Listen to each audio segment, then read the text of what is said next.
One story ৩৬ প্রথম শমূয়েল ৮ থেকে ১৫ অধ্যায়। শৌল। এই পৃথিবীতে শমূয়েলের জীবন খুব একটা আকর্ষণীয় ছিল না। কেবল তার মাধ্যমে ঈশ্বর প্রচারিত হয়েছিল এবং ঈশ্বরের বাক্য ইসরায়েলীয়দের কাছে পৌঁছেছিল। এছাড়াও ঈশ্বর এবং ঈশ্বরের লোকেদের পুনরুদ্ধার তার মাধ্যমে নয়, বরং ঈশ্বরের মাধ্যমে অর্জিত হয়েছিল এবং কনানের সবচেয়ে বড় শত্রু পলেষ্টীয়দের বিপক্ষে বিজয় এসেছিল। প্রথম শমূয়েল ৭ অধ্যায় ৩ থেকে ১২ পদ।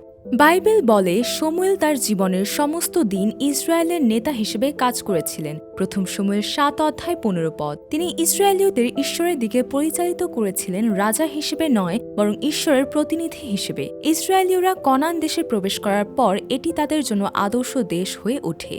সেই সময় মনে হয়েছিল যে ঈশ্বরের লোকেদের জীবন অন্য দেবতাদের দিকে ফিরে যাবে না। তারা অন্য দেবতাদের কাছে বলিদান করবে না বা অনুসরণ করবে না, বরং ঈশ্বরকে তাদের রাজা হিসেবে গ্রহণ করবে। জাতিগুলোর মতো আমাদের শাসন করার জন্য একজন রাজা নিযুক্ত করুন। ইসরায়েলীয়দের প্রতিনিধিত্বকারী সকল প্রাচীনেরা শমূয়েলের কাছে এসে বললেন, তুমি বৃদ্ধ হয়ে গেছো আর তোমার ছেলেরা তোমার পথে চলে না। এখন আমাদের নেতৃত্ব দেওয়ার জন্য একজন রাজা নিযুক্ত করো, যেমন অন্যান্য সমস্ত জাতির আছে। প্রথম শমূয়েল ৮ অধ্যায় ৫ পদ। আমাদের এই কথাগুলো মনোযোগ সহকারে দেখা উচিত। শমূয়েলের ছেলেদের বিচারক হিসেবে নিযুক্ত করা হয়েছিল, যারা শমূয়েলের উত্তরসূরি ছিলেন, কিন্তু তারা তার পিতা শমূয়েলের মতো ছিলেন না। তাদের স্বার্থ অনুসারে ঘুষ নিতেন এবং বিচারে অসৎ ছিলেন। প্রথম শমূয়েল ৮ অধ্যায় ১ থেকে ৩ পদ। তাই লোকেরা শমূয়েলকে বললেন, তোমার ছেলেরা তোমার পথে চলে না। তারা বলেছিলেন সমস্যাটা শমূয়েলের ছেলেদের নিয়ে। শমূয়েলের ছেলেরা যারা সমস্যার কারণ ছিল, তাদের পরিবর্তে প্রাচীনদের বলা উচিত ছিল, আমাদের বিচারক হিসেবে একজন যোগ্য ব্যক্তি নিযুক্ত করো। কিন্তু আসলে তারা ঈশ্বরের পরিবর্তে একজন মানব রাজা চেয়েছিল। ঈশ্বরকে, যিনি তাদের রাজা ছিলেন, তাকে তারা একজন মানব রাজা দিয়ে পরিবর্তন করতে চেয়েছিল। সেই সময় আমি অবশ্যই আমার মুখ লুকাবো। পূর্ববর্তী অধ্যায়ে ইসরায়েলীয়রা পৌত্তলিক দেবতাদের উপাসনা থেকে অনুতপ্ত হয়েছিল এবং ঈশ্বরের সাহায্যে পলেষ্টীয়দের উপর বিজয় অর্জন করেছিল। কিন্তু তারা তখনও ঈশ্বরকে দেখতে পায়নি এবং কেবল শমূয়েলকে দেখতে পেয়েছিল, যিনি একজন মানুষ মাত্র। প্রান্তরে নির্বাসনের সময় থেকে মোশিকে দেখা গিয়েছিল, যিনি একজন মানুষ, আর বিজয়ের সময় যিহোশূয়াকে দেখা গিয়েছিল। বিচারকদের সময় মানব বিচারকদের দেখা গিয়েছিল এবং এখন মানব শমূয়েলকে দেখা যাচ্ছে। এই কারণে বিচারকদের সময় যখন সেই মানব ব্যক্তি মারা গিয়েছিল, ঈশ্বরও চলে গিয়েছিলেন। এটি একটি দুর্ভাগ্যজনক অংশ, কিন্তু এটি আসলে এমন বিষয় যা সমগ্র বাইবেল জুড়ে প্রকাশিত হয়েছে। ইতিমধ্যে দ্বিতীয় বিবরণ পুস্তকে মোশি বলেছিলেন, তখন সদাপ্রভু মোশিকে কহিলেন, দেখো, তুমি আপন পিতৃপুরুষদের সহিত শয়ন করিবে, আর এই লোকেরা উঠিবে এবং যে দেশে প্রবেশ করিতে যাইতেছে সেই দেশের বিজাতীয় দেবগণের অনুগমনে ব্যভিচার করিবে এবং আমাকে ত্যাগ করিবে ও তাহাদের সহিত কৃত আমার নিয়ম ভঙ্গ করিবে। সেই সময় তাহাদের বিরুদ্ধে আমার ক্রোধ প্রজ্বলিত হইবে। আমি তাহাদিগকে ত্যাগ করিব ও তাহাদের হইতে আপন মুখ আচ্ছাদন করিব, আর তাহারা কবলিত হইবে এবং তাহাদের উপরে বহুবিধ অমঙ্গল ও সংকট ঘটিবে। সেই সময় তাহারা বলিবে, আমাদের উপর এই সমস্ত অমঙ্গল ঘটিয়াছে, ইহার কারণ কি ইহাই নয় যে আমাদের ঈশ্বর আমাদের মধ্যবর্তী নহেন? বাস্তবিক তাহারা অন্য দেবগণের কাছে ফিরিয়া যে সকল অপকর্ম করিবে, তন্নিমিত্ত সেই সময়ে আমি অবশ্য তাহাদের হইতে আপন মুখ আচ্ছাদন করিব। দ্বিতীয় বিবরণ ৩১ অধ্যায় ১৬ থেকে ১৮ পদ।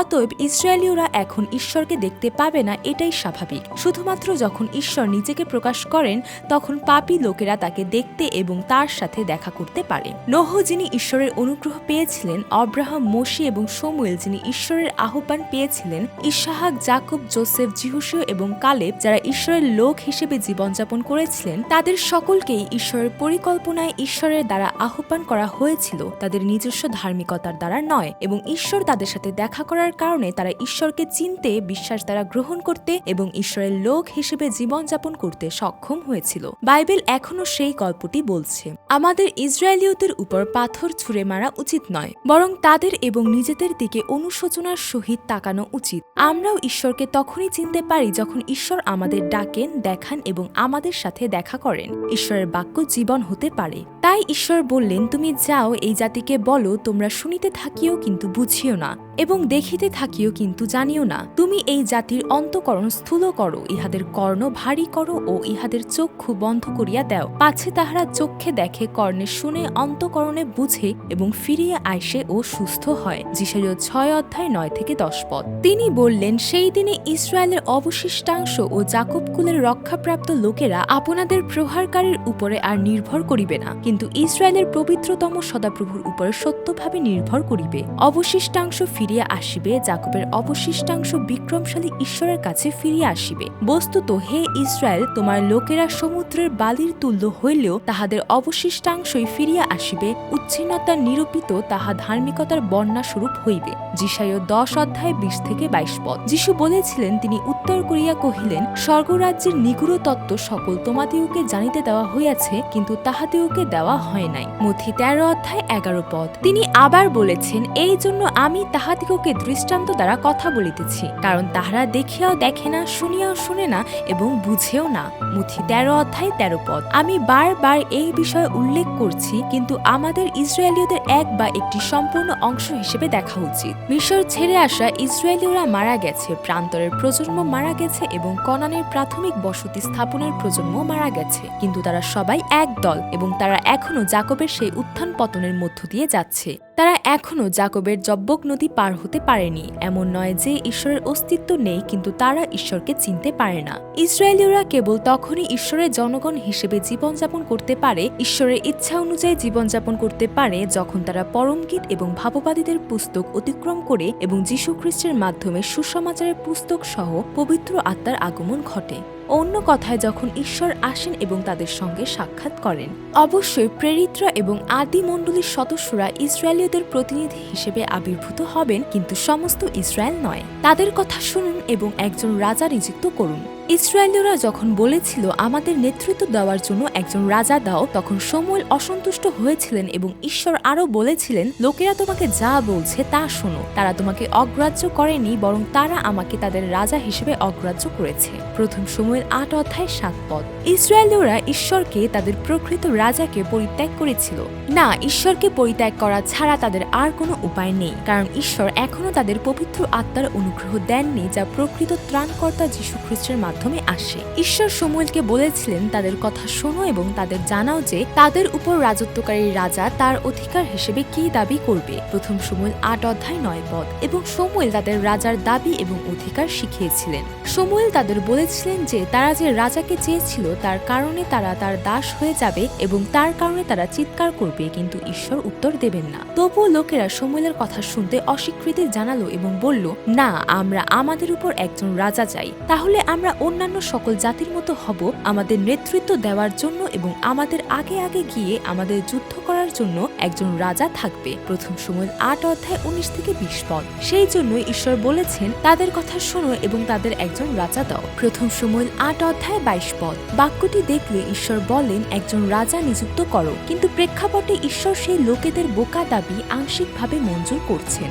যারা ঈশ্বরকে রাজা হিসেবে স্বীকৃতি দেয় না বা স্বীকার করে না। যেমনটি আমরা ইতিমধ্যেই দেখেছি, কনানের গুপ্তচর বৃত্তিও ইসরায়েলীয়দের দাবির আংশিক মঞ্জুর ছিল, ঈশ্বরের ইচ্ছায় নয়। ইসরায়েলীয়দের বোকামি সম্পর্কে ঈশ্বর বলেছিলেন, তবে তারা তার অধীন হবে, যাতে তারা আমার সেবা করা এবং অন্যান্য দেশের রাজাদের সেবা করার মধ্যে পার্থক্য জানতে পারে। দ্বিতীয় বংশাবলী 12:8 পদ। এখন নিজেদের পছন্দের জন্য তাদের উচ্চ মূল্য দিতে হবে। তার চেয়ে উপযুক্ত আর কেউ ছিল না, অন্য সকলের থেকে সে উঁচু। ঈশ্বর শমূয়েলকে বললেন, আগামীকাল এই সময় আমি বিন্যামিন থেকে তোমার কাছে একজনকে পাঠাবো। তাকে আমার প্রজা ইসরায়েলের শাসক হিসেবে অভিষেক করো। সে তোমাদের পলিস্টীয়দের হাত থেকে উদ্ধার করবে। আমি আমার প্রজাদের দিকে তাকিয়েছি, কারণ তাদের কান্না আমার কাছে পৌঁছেছে। প্রথম শমূয়েল 9:16 পদ। ঈশ্বর ইসরায়েলীয়দের সেই রাজা দিয়েছিলেন যা তারা চেয়েছিল। যাই হোক, আমাদের আবারও জানতে হবে যে এই রাজা সেই ব্যক্তি নন যাকে ঈশ্বর চেয়েছিলেন, সিদ্ধান্ত নিয়েছিলেন, বেছে নিয়েছিলেন এবং ডাকতেন, একেবারেই না। এই কারণে ঈশ্বর শাউলকে বেছে নেন, একজন রাজা যিনি তাদের চোখে দেখতে ভালো। অন্যদের চেয়ে উপযুক্ত এবং অন্যদের চেয়ে লম্বা। আর আশেপাশের রাজা এবং যোদ্ধাদের মতো তার অবস্থা ছিল যা ইসরায়েলীয়রা চেয়েছিল, এবং শাউলকে শমূয়েল রাজা হিসেবে অভিষিক্ত করেছিলেন। শাউল যখন শমূয়েলের কাছ থেকে ঈশ্বরের বাক্য শুনতে পেলেন, তখন তিনি প্রথমে জিজ্ঞাসা করলেন, কিন্তু আমি কি বিন্যামীন বংশের নই? ইসরায়েলের সবচেয়ে ছোট বংশের সন্তান নই? আর আমার বংশ কি বিন্যামীন বংশের সকল বংশের মধ্যে সবচেয়ে ছোট নই? তুমি আমাকে কেন এমন কথা বলছো? প্রথম শমূয়েল 9:21। যদিও শমূয়েল তাকে অভিষিক্ত করেছিলেন, ভবিষ্যৎবাণীর বাক্য শুনিয়েছিলেন এবং ঈশ্বরের আত্মা তার উপর এসেছিলেন, কিন্তু তিনি তার কাকার থেকে এই সব কিছু গোপন করেছিলেন। এবং যখন শমূয়েল তাকে জনগণের সামনে রাজা হিসেবে অভিষিক্ত করার কথা ছিল, তখন তিনি লুকিয়েছিলেন। আবার শমূয়েল ইসরায়েলীয়দের বললেন, সদাপ্রভু ইসরায়েলের ঈশ্বর এইরূপ কহেন, আমি ইসরায়েলকে মিশর হইতে আনিয়াছি এবং মিশরীয়দের হস্ত হইতে ও তোমাদের প্রতি যে সমস্ত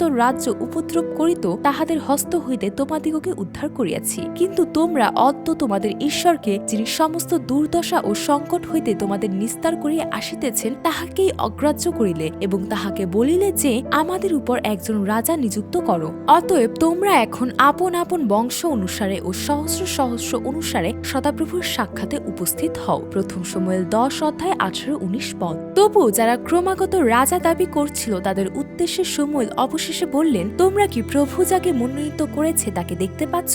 সমস্ত লোকের মধ্যে তার মতো আর কেউ নেই। প্রথম শমূয়েল 10:24। এবং সমস্ত লোক চিৎকার করে বলল, রাজা দীর্ঘজীবী হন। এইভাবে দাউদের পুত্র অবশালোম এবং আদনীয় এমন ব্যক্তি হিসেবে আবির্ভূত হবেন যারা বাহ্যিক পরিস্থিতিতে বিশ্ব যেমন চায় তেমন শ্রেষ্ঠত্ব অর্জন করবে, তবে তাদের কাউকেই ঈশ্বর মনোনীত করেননি। এখন ঈশ্বর ইসরায়েলীয়দের তাদের নিজেদের মরিয়া জীবনের অভিজ্ঞতার মাধ্যমে দেখাবেন যে ঈশ্বরের ইচ্ছার প্রতি বাধ্য হয়ে জীবনযাপন করা এবং তাদের নিজস্ব মতামত অনুসারে জীবনযাপন করার মধ্যে পার্থক্য কী। ঈশ্বরের আত্মা শাউলের উপর প্রচণ্ডভাবে নেমে এলেন। ঈশ্বরের আত্মা অবশ্যই শাউলের উপর এসেছিলেন এবং তিনি একটি নতুন হৃদয় পেয়েছিলেন এবং একজন নতুন ব্যক্তি হয়েছিলেন। প্রথম শমূয়েল 10:6-10। কিন্তু আমাদের জানা দরকার, এর অর্থ এই নয় যে শাউল পবিত্র আত্মার শক্তিতে ঈশ্বরের আগমনের মাধ্যমে ঈশ্বরের একজন মানুষ হয়েছিলেন। আবার শাউল ঈশ্বরের পরিকল্পনা ছিলেন না। ঈশ্বর এটা জানতেন না এমন নয়, ঈশ্বর যা চেয়েছিলেন এটি তা ছিল না। তবুও শাউলের উপর ঈশ্বরের আগমনের আত্মা ঈশ্বরের বাক্যে পাওয়া যায়। তিনি ফলিস্তীয়দের হাত থেকে তাদের উদ্ধার করবেন। আমি আমার লোকেদের দিকে তাকিয়েছি, কারণ তাদের কান্না আমার কাছে পৌঁছেছে। প্রথম শমূয়েল 9:16। ঈশ্বর তার লোকেদের জন্য কিছু সময়ের জন্য শাউলকে ব্যবহার করতে চলেছেন। ঈশ্বর তাকে কিছু সময়ের জন্য একটি নতুন হৃদয় দেবেন যাতে তিনি একজন নতুন ব্যক্তি হয়ে উঠতে পারেন। তবুও শাউল তার ইচ্ছা অনুসারে জীবনযাপন করবেন। যেহেতু ঈশ্বর তাকে মনোনীত করেননি, কারণ ঈশ্বর তাকে দেখাননি এবং তার জন্য উন্মুক্ত করেননি, তাই তিনি পৃথিবীতে বাস করবেন এবং জগতের বিষয়াদি খুঁজবেন। এই বিষয়ে আমাদের সতর্ক থাকতে হবে। যদিও ঈশ্বর তার রাজ্য এবং মানুষের মঙ্গলের জন্য পবিত্র আত্মার মাধ্যমে কাজ করেন, কখনো কখনো এর পরিত্রাণের কাজের সাথে কোনো সম্পর্ক নাও থাকতে পারে। আরোগ্য এবং পরভাষার দান পবিত্র আত্মার কাজের অংশ, তবে এগুলি পবিত্র আত্মার কাজ ছাড়াই ঘটতে পারে। এটা স্বীকার করা গুরুত্বপূর্ণ যে সমস্ত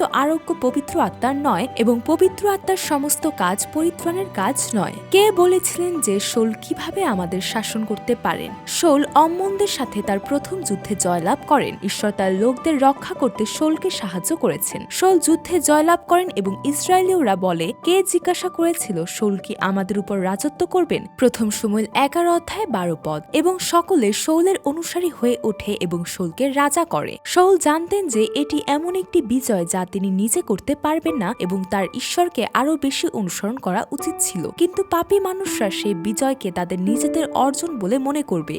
ইসরায়েলীয়দেরও সেই ঈশ্বরকে দেখা উচিত ছিল যিনি তাদের বিজয় দিয়েছেন, কিন্তু তারা যাকে দেখতে পান তাকে বিজয়ের কেন্দ্র হিসেবে তৈরি করেছেন। এবং যদি লোকেরা যে রাজাকে বেছে নিয়েছিলেন সেই বিজয় বয়ে না আনে, তাহলে লোকেরা অন্য একজন রাজার খোঁজ করবে। এটি মূর্তি পূজা থেকে কোনো অংশে আলাদা নয়। তুমি এবং তোমার রাজা সকলেই ধ্বংস হয়ে যাবে। অমনের বিরুদ্ধে যুদ্ধে জয়লাভ করার পর শমূয়েল ইসরায়েলীয়দের কিছুটা লজ্জার সাথে তিরস্কার করেন। শমূয়েল তাদের বলেন যে ঈশ্বরই মোশে এবং হারুনের মাধ্যমে তাদের পূর্বপুরুষদের মিশর দেশ থেকে বের করে এনেছিলেন। ঈশ্বরই তাদের এখানে বসবাসের জন্য এনেছিলেন। ঈশ্বরই তাদের শত্রুদের হাতে তুলে দিয়েছিলেন যখন তারা ঈশ্বরকে ভুলে গিয়েছিল এবং বিপদে চিৎকার করে কাঁদলে ঈশ্বরই তাদের উদ্ধার করেছিলেন। যদিও ঈশ্বর ইসরায়েলীয়দের নিখুঁত রাজা ছিলেন, তবুও তিনি তাদের একজন রাজা দিয়েছিলেন, কারণ তারা বলেছিল, আমরা আমাদের উপর রাজত্ব করার জন্য একজন রাজা চাই। প্রথম শমূয়েল 12 অধ্যায় 12 পদ। যখন ঈশ্বর বজ্রপাত ও বৃষ্টি পাঠিয়েছিলেন তখন সমস্ত লোক ঈশ্বর এবং শমূয়েলকে ভয় পেয়েছিল এবং তারা শমূয়েলকে বলেছিল, তোমার দাসদের জন্য তোমার ঈশ্বর সদাপ্রভুর কাছে প্রার্থনা করো যাতে আমরা মারা না যাই, কারণ আমরা আমাদের সমস্ত পাপের সাথে রাজা চাওয়ার মন্দতাকে যোগ করেছি। প্রথম শমূয়েল 12 অধ্যায় 19 পদ। ইসরায়েলীয়দের স্বীকারোক্তিতে একটি মারাত্মক ভুল রয়েছে। তোমার দাসদের জন্য তোমার ঈশ্বরের কাছে প্রার্থনা করো। তারা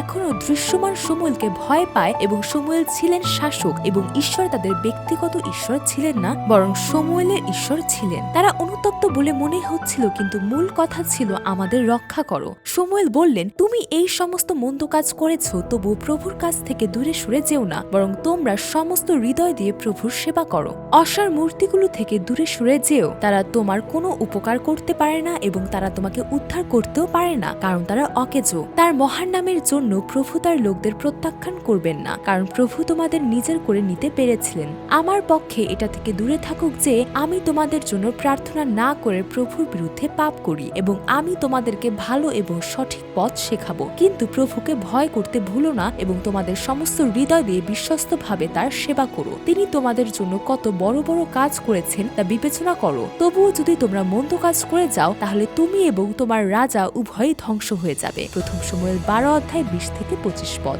এবং তিনি রক্তবমি করার মতো কথা বলছিলেন। কিন্তু আমরা জানি যদি তাদের উপর অনুগ্রহ না আসে, তাহলে শিক্ষা, প্রচার, কষ্ট বা লাঠি তাদেরকে ঈশ্বরকে জানতে সাহায্য করতে পারবে না। রাজা বৃথা কাজ করেছেন। শাউলের নেতৃত্বে ইসরায়েলি সেনাবাহিনী এবং কনানের শত্রু পলিস্টীয়দের মধ্যে যুদ্ধ শুরু হয়েছিল। তুলনামূলকভাবে দুর্বল ইসরায়েলি সৈন্যরা আক্রমণ করার পরিবর্তে আত্মরক্ষার জন্য ছুটে গিয়েছিল এবং এমন কিছু লোক ছিল যারা লুকিয়েছিল, কাঁদছিল, এমনকি পালিয়ে গিয়েছিল। এই রকম জরুরি পরিস্থিতিতে যদি শাউল ঈশ্বরের অনুগত হতেন, তাহলে তিনি ঈশ্বরকে ধরে রাখতেন। যখন পরিস্থিতি জরুরি হয়ে পড়ে, তখন শাউল নিজেই সেই বলিদান উৎসর্গ করেছিলেন যা পুরোহিত শমূয়েল কর্তৃক উৎসর্গ করার কথা ছিল। এক নজরে মনে হতে পারে যে তিনি ঈশ্বরের উপর নির্ভর করেছিলেন, কিন্তু ঈশ্বরের পথে ঈশ্বরের উদ্দেশ্যে বলিদান করা হলেই এটি নিখুঁত হয় না। এটি এমন কিছু নয় যা যে কেউ উৎসর্গ করতে পারে, যেমন বিদেশি দেবতাদের সেবা করা এবং তাদের সাথে আচরণ অনুষ্ঠান করা। ঈশ্বর কোনো মূর্তি নন। তাই শাউল বলিদান উৎসর্গ করার পর শমূয়েল এসে বললেন, তুমি বোকামি করেছো। তোমার ঈশ্বর সদাপ্রভু তোমাকে যে আদেশ দিয়েছিলেন তা তুমি পালন করোনি।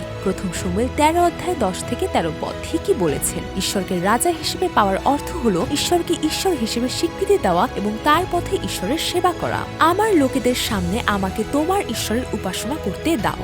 শমূয়েলের মাধ্যমে ঈশ্বরের চূড়ান্ত আদেশ শাউলের উপর এসেছিল, যিনি চলমান যুদ্ধের সময় রাজা ছিলেন। এটি অমালেকদের বিরুদ্ধে যুদ্ধ, ইসরায়েলের শত্রুর বিরুদ্ধে, যার বিরুদ্ধে ঈশ্বর বলেছিলেন যে তিনি পুরুষানুক্রমে যুদ্ধ করবেন। যাত্রাপুস্তক 17 অধ্যায় 16 পদ। এই যুদ্ধে ঈশ্বর বলেছিলেন, এখন যাও, অমালেকীয়দের আক্রমণ করো এবং তাদের যা কিছু আছে তা সম্পূর্ণরূপে ধ্বংস করো। তাদের রেহাই দিও না। পুরুষ, মহিলা, শিশু, গরু, ভেড়া, উট এবং গাধা সকলকে হত্যা করো। প্রথম শমূয়েল 15 অধ্যায় 3 পদ। এবং ঈশ্বর তাদের বিজয় দান করেন। তবে শাউল ঈশ্বরের আদেশ পালন করেননি এবং অমালেকীয়দের রাজা অগাগকে এবং তার সাথে ভেড়া, গরু এবং অন্যান্য জিনিসপত্র লুট করে নিয়ে আসেন। প্রথম শমূয়েল 15 অধ্যায় 7 থেকে 9 পদ। এই বিষয়ে ঈশ্বর শমূয়েলকে বলেন, আমি দুঃখিত যে আমি শাউলকে রাজা করেছি, কারণ সে আমার কাছ থেকে মুখ ফিরিয়ে নিয়েছে এবং আমার নির্দেশ পালন করেনি। প্রথম শমূয়েল 15 অধ্যায় 11 পদ। ঈশ্বর অনুশোচনা শব্দটি ব্যবহার করেছেন কারণ তিনি ভাবেননি শাউল এমন কিছু করবেন। ইসরায়েলীয়দের রাজা চাওয়ার সিদ্ধান্ত এবং পরিণতি জেনে ঈশ্বর সমগ্র পরিস্থিতির জন্য তার দুঃখ প্রকাশ করেন। শাউল এটিকে তার করা একটি বিজয় হিসেবে বিবেচনা করেন এবং নিজের জন্য একটি স্মৃতি তৈরি করেন। প্রথম শমূয়েল 15 অধ্যায় 12 পদ। এটি মানুষের মূর্খতা এবং এটি মন্দ। এটি ঈশ্বরের মহিমাকে বাধাগ্রস্ত করে এবং নিজ বিষয় হয়ে ওঠে। শমূয়েল শাউলকে এই বিষয়ে আমি প্রভুর আজ্ঞা পালন করেছি বলার জন্য তিরস্কার করেছিলেন, কিন্তু শাউল অজুহাত দেখানোর জন্য তাড়াহুড়ো করেছিলেন। শাউলের তিরস্কার অব্যাহত ছিল এবং শাউল তার অপরাধ স্বীকার করেছিলেন, কিন্তু তিনি বলেছিলেন যে আমি লোকদের ভয় পেয়েছিলাম এবং তাই আমি তাদের শৌলের কাছে আত্মসমর্পণ করেছি। প্রথম শমূয়েল 15:24। শৌল লোকদের ভয় পাওয়ার কারণ হলো ইসরায়েলের সেনাবাহিনী এখন পর্যন্ত যুদ্ধবিদ্যা শিক্ষালাভ স্তরে ছিল। গিদিওনের যুদ্ধের মতো যখন যুদ্ধ পরিস্থিতি তৈরি হয় তখন এটি ছিল যুদ্ধে যাওয়ার লোকদের একত্রিত করার আরেকটি যুদ্ধ। এই সময় যারা যুদ্ধে অংশগ্রহণ করেছিল তাদের উদ্দেশ্য ছিল ঈশ্বরের জন্য নয় বরং নিজেদের জন্য যুদ্ধে লুণ্ঠিত দ্রব্য পাওয়ার আশায়। যাই হোক, যদি রাজা শৌল সমস্ত ভালো ভেড়া এবং গবাদি পশু হত্যা করতেন তাহলে যুদ্ধে অংশগ্রহণকারীদের দেওয়ার জন্য কোনো লুণ্ঠিত বস্তু থাকতো না। তাহলে তারা রাজা শৌলের প্রতি অসন্তুষ্ট হতো, শৌলের প্রতি তাদের সমর্থন হ্রাস পেত এবং অবশেষে তারা শৌল ছাড়া অন্য একজন রাজা খুঁজে পেত। শৌল এই বিষয়ে ভীত ছিলেন। তবুও শৌলের তিরস্কার শোনার পর শৌলকে ঈশ্বরকে ধরে রাখতে হয়েছিল, কারণ ঈশ্বরের শৌলকে রাজা করেছিলেন, লোকেরা নয়। কিন্তু শৌল শমূয়েলের কাছে অনুরোধ করেছিলেন, আমি পাপ করেছি, কিন্তু দয়া করে আমার লোকদের প্রাচীনদের সামনে এবং ইসরায়েলের সামনে আমাকে সম্মান করুন। আমার সাথে ফিরে আসুন যাতে আমি আপনার ঈশ্বর সদাপ্রভুর উপাসনা করতে পারি। প্রথম শমূয়েল 15:30। শৌল আমার লোকদের সামনে আমাকে মহিমান্বিত করতে এবং তোমার ঈশ্বরের উপাসনা করতে বলেছিলেন। একজন যে ঈশ্বরের আর একজন যে জগতের, তাদের মধ্যে এটাই পার্থক্য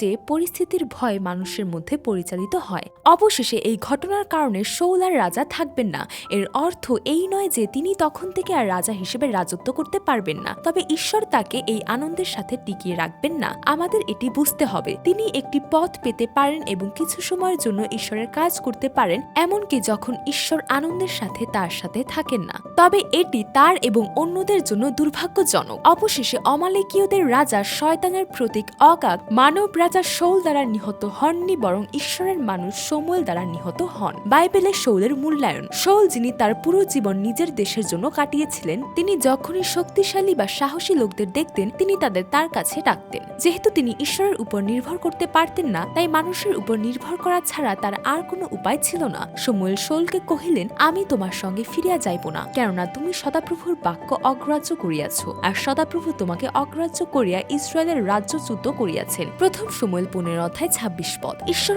অবশ্যই এটি করবেন।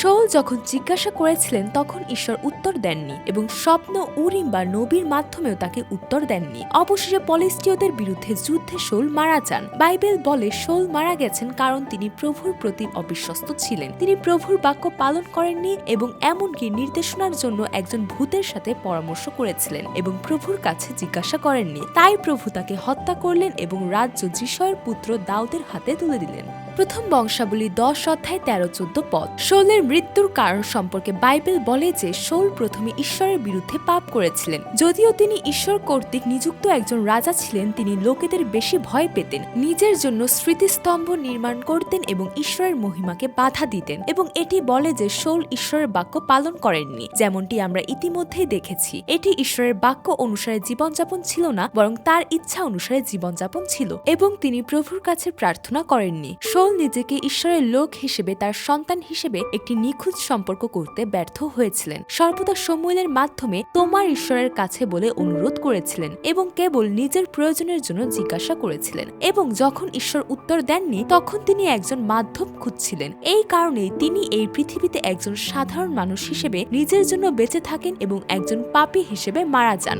এখন বাইবেল শৌলের গল্পকে দাউদের গল্পের সাথে দেখাবে। মানুষের পছন্দের রাজা শৌলের পরিবর্তে ঈশ্বরের পছন্দের রাজা দাউদের সাথে পরিচয় করিয়ে দেবেন এবং দাউদের মাধ্যমে ঈশ্বর প্রকৃত রাজা যীশু খ্রিস্টের একটি স্পষ্ট চিত্র আঁকবেন। যীশু খ্রিস্টের গল্প এবং ঈশ্বরের লোকেদের প্রতি ঈশ্বরের উদ্যোগ আরো স্পষ্ট হয়ে ওঠে এবং যা চলতে থাকবে। আমেন।